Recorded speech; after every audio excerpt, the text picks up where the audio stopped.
Hi అండి, అందరికీ నమస్కారం. Welcome to my YouTube channel. ఇప్పుడే అందిన వార్తని పోలీసులు వస్తున్నారని భయంతో 2 కోట్లను అయితే ఇంటి ముందు వదిలేశారు.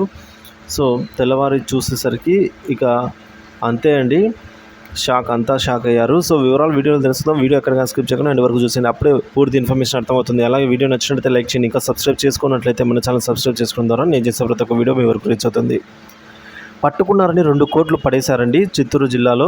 అయితే ఈ ఘటన చోటు చేసుకుంది. చిత్తూరు జిల్లా నుంచి సత్యసాయి జిల్లా హిందూపురానికి గురువారం రాత్రి 1 గంట సమయంలో కారులో వైకాపా నాయకులు 2 కోట్లను సంచుల్లో తీసుకెళ్తూ ఉన్నారు.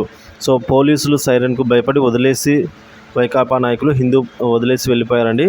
ఈ ఘటన హిందూపురంలో అయితే చోటు చేసుకుంది. హిందూపురం అర్బన్ అండి.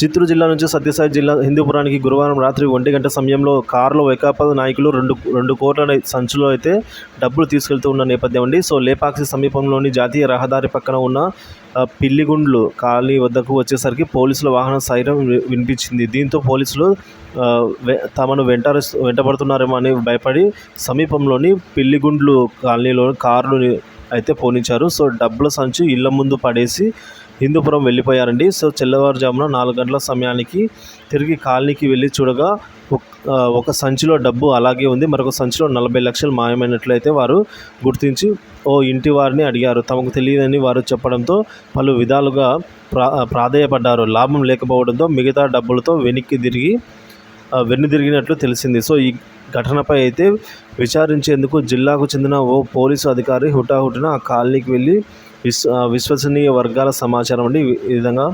సో శుక్రవారం ఉదయం లేపాక్షి మండలం ఎంపీసీ బృందం పోలీసు కాలనీ చేరుకొని విచారించినట్టు తెలిసింది. సో అధికారులు మాత్రం అసలు విషయాన్ని వెల్లడించకుండా కాలనీలో డబ్బు పంపకాలు సాగుతున్నట్లు తమ దృష్టికి రావడంతో విచారించేందుకు వచ్చామని చెప్పడం గమనార్హం. సో ఈ విషయం శుక్రవారం హిందూపురం పట్టణంలో అయితే చర్చనీయాంశమైంది. ప్రస్తుతం హిందూపురంలో వైకాపా నాయకులు ఓటుకు 2,000 చొప్పున పంచుతున్నట్టు కూడా సమాచారం అయితే అందింది. సో ఈ విధంగా 2 కోట్లను అయితే డబ్బులు ఇంటి ముందు వదిలి వెళ్ళారు. సో అందులో 40 లక్షలు అయితే గల్లంతైనట్టుగా చెప్తూ ఉన్నారు. వివరాలు అయితే ఇలా ఉన్నాయి. వీడియో నచ్చినట్లయితే లైక్ చేయండి, షేర్ చేయండి. ఇలాంటి వీడియోస్ కోసం మన ఛానల్ సబ్స్క్రైబ్ చేసుకోండి. Thank you for watching this video.